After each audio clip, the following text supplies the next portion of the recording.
Une Europe fédérale, c'est le nouveau dada de nos dirigeants. Bonjour à tous et bienvenue sur Europe 1 jusqu'à 9h30 et sur CNews jusqu'à 10h30. 2 ou 3 choses que j'ai comprises ce week-end. Emmanuel Macron et ses amis vont nous vendre plus d'Europe.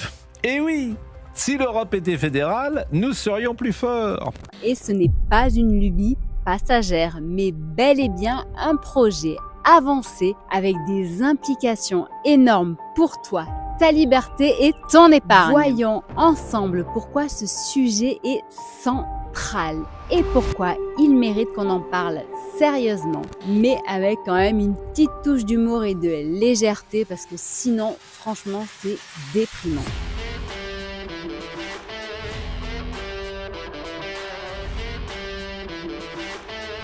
Bonjour, je suis Steph, fondatrice de comparateurbanque.com, site et média 100% indépendant. Avec mon équipe, on t'aide à améliorer ton pouvoir d'achat et donc à avoir une vie un petit peu plus sympa.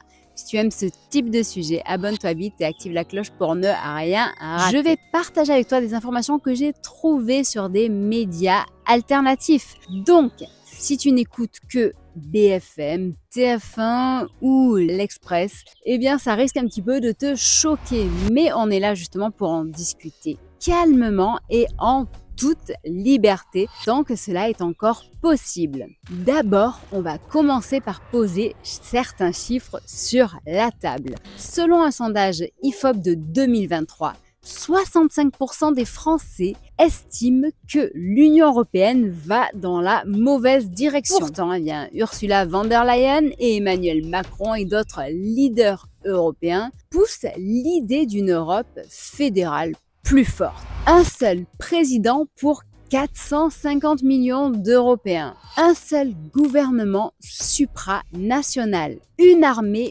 unique. Bref. Une sorte de copier-coller des États-Unis. Mais eh bien, on peut se demander si c'est vraiment une bonne idée. Qui y perd et qui y gagne? Et surtout, pourquoi est-ce qu'on en reparle maintenant? Eh bien, cette idée d'une Europe fédérale ne date pas d'hier. En 1946, Churchill parlait des États-Unis d'Europe. Aujourd'hui, ce projet revient en force avec des arguments bien rodés. Tout d'abord, une Europe plus puissante. On nous vend l'idée que l'Union européenne, en devenant un super État, pourrait peser davantage face aux géants que sont la Chine ou les États-Unis. Il y a aussi une défense unifiée. Macron ne cache pas son ambition de créer une armée européenne pour ne plus dépendre des Américains. Le hic, eh bien, une majorité des États de l'Union européenne sont déjà membres de l'OTAN et les décisions militaires communes sont un véritable casse-tête monumental.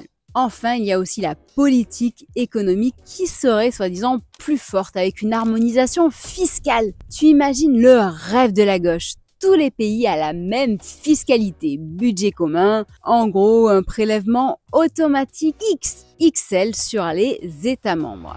Déjà qu'on donne beaucoup à la bête pour la nourrir. En 2023, savais-tu qu'il y avait presque 169 milliards d'euros qui ont été donnés à l'Union européenne? Et derrière ces belles promesses, il y a des risques énorme pour toi et moi. Risque de la disparition des États souverains. Fini les décisions nationales. Tout sera décidé par Bruxelles. Aujourd'hui, la Commission européenne propose déjà 80% des lois qui sont appliquées en France. Pourtant, personne ne les élit directement. 80% de notre vie est aujourd'hui dictée par eux alors que tu n'as pas voté pour eux. Tu en penses quoi, toi ? Ensuite, un budget centralisé, cela signifie une hausse d'impôts. Si l'Union européenne centralise les finances, il faudra bien alimenter la machine. Et devine qui va payer? Toi. Eh oui. Ensuite, il y a aussi la standardisation culturelle. Alors, aujourd'hui, déjà que la culture française recule sous le poids des directives européennes, qu'est-ce que ça sera demain? On enlève les croix, on enlève les statues, on change les noms des rues, des villages, bref. demain sera certainement encore pire. Plus de films français par exemple qui seront financés,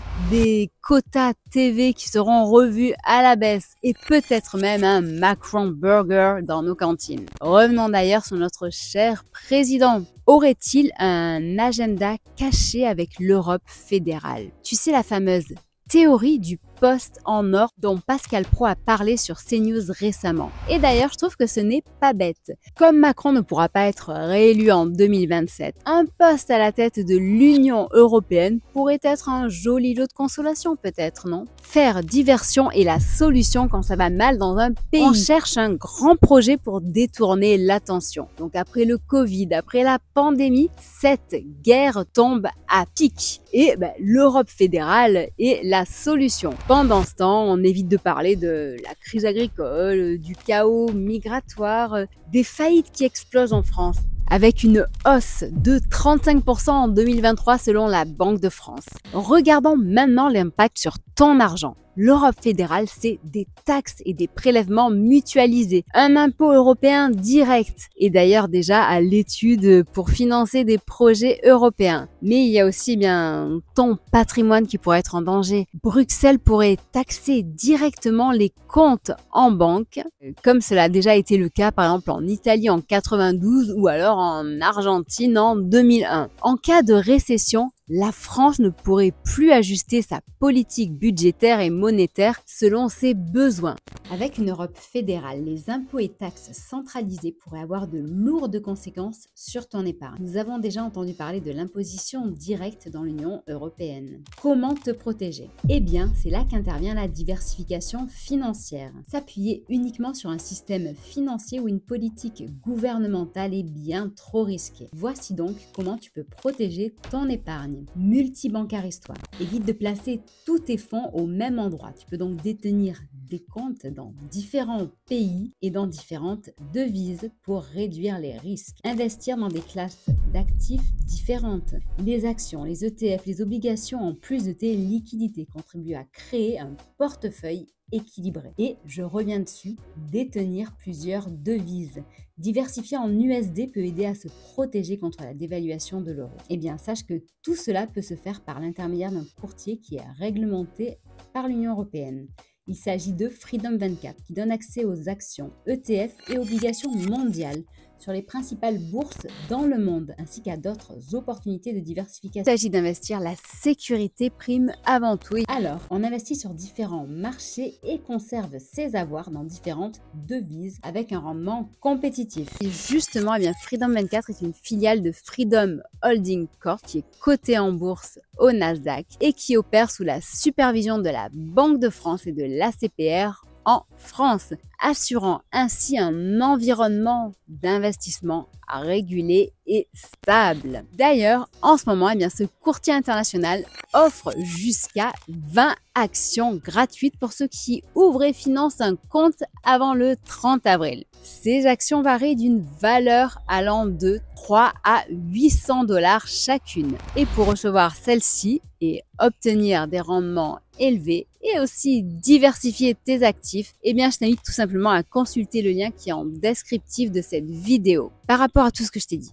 selon toi, l'Europe fédérale, c'est l'avenir ou alors c'est une fausse bonne idée? Que penses-tu, toi, de ce projet? Laisse-moi ton avis en commentaire et surtout, partage cette vidéo pour que le débat s'ouvre enfin car c'est vraiment important. Pense bien que cette vidéo n'est pas un conseil en investissement et je t'invite toujours à faire tes propres recherches avant d'agir. Si tu veux investir en bourse, sache que les investissements en titres et autres instruments financiers comportent toujours un risque de perte en capital. Les prévisions et les performances passées ne sont pas des indicateurs fiables des performances futures. Abonne-toi et utilise mon lien Freedom 24 et surtout garde l'esprit ouvert et ton argent en sécurité. Je te dis à très bientôt, que ce soit sur le site comparatorbank.com, Facebook, Twitter, Instagram, TikTok, LinkedIn et même Discord où tu pourras télécharger tes e-books gratuits pour apprendre à mieux épargner et mieux gérer ton budget. À très bientôt, merci.